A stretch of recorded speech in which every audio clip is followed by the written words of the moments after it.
Hare Krishna. Our mind is influential, but it is also influenceable.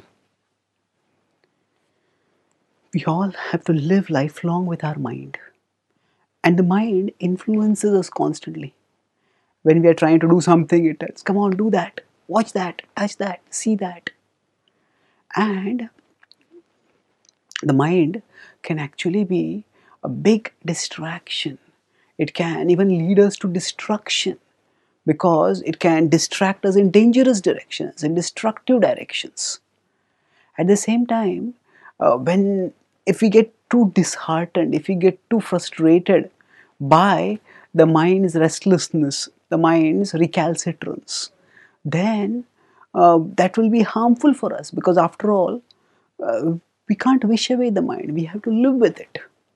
So, at one level, the distractibility of the mind and the forcefulness of the mind is talked about by Arjuna in the Bhagavad Gita when he states that Chanchalam himanha Krishna pramati balavadrudham tasyaham nigraham manye vayoriva sudushkaram.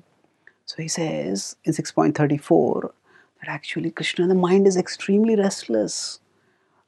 Pramati, it is wild, it is forceful, Ballavad, it is obstinate, Drudham. Tasyaham nigraham manye. Trying to control it is like Vayoriva sudushkaram, it is like stopping a raging wind. Basically, just as stopping a raging wind is impossible, Arjuna is saying it's impossible to control the mind also. So it's extremely difficult. So it's forceful. It has a very strong influence on us. But fortunately for us, the mind is not just influential. It is also influenceable. That means that we can influence the mind. The influence that it has on us can be turned around. How can we influence it? By exposing it to something higher. Something greater than it, some force greater than its own force. So Krishna tells that in that situation, there he tells that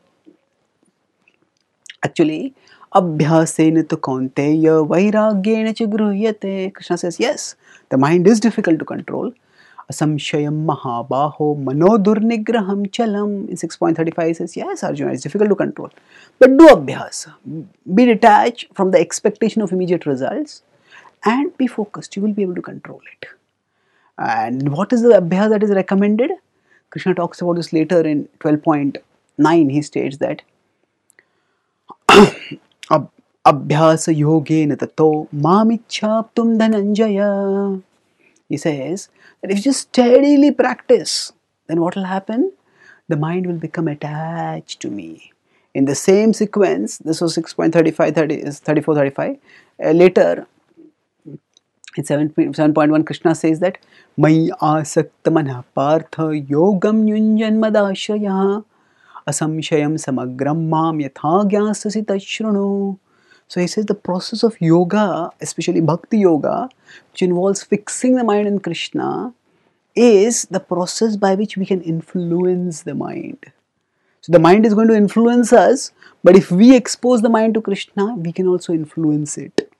So the mind is basically, we could say, like a screen on which certain things are already written. It's like a programmed machine on which certain programming is there. And we may not even know where the programming is coming from and how to fix it.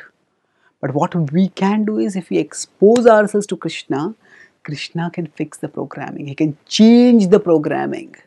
So, our capacity to ourselves influence the mind is there, but it is limited.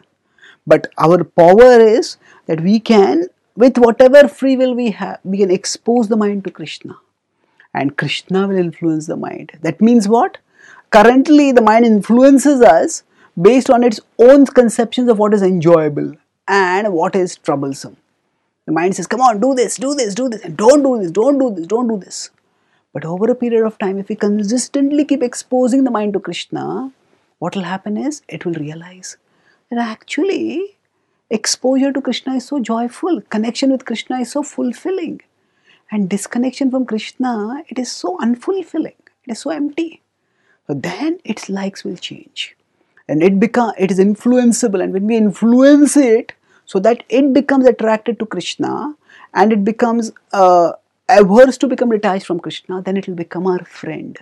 And then its influence will actually elevate us and ultimately liberate us. Thank you.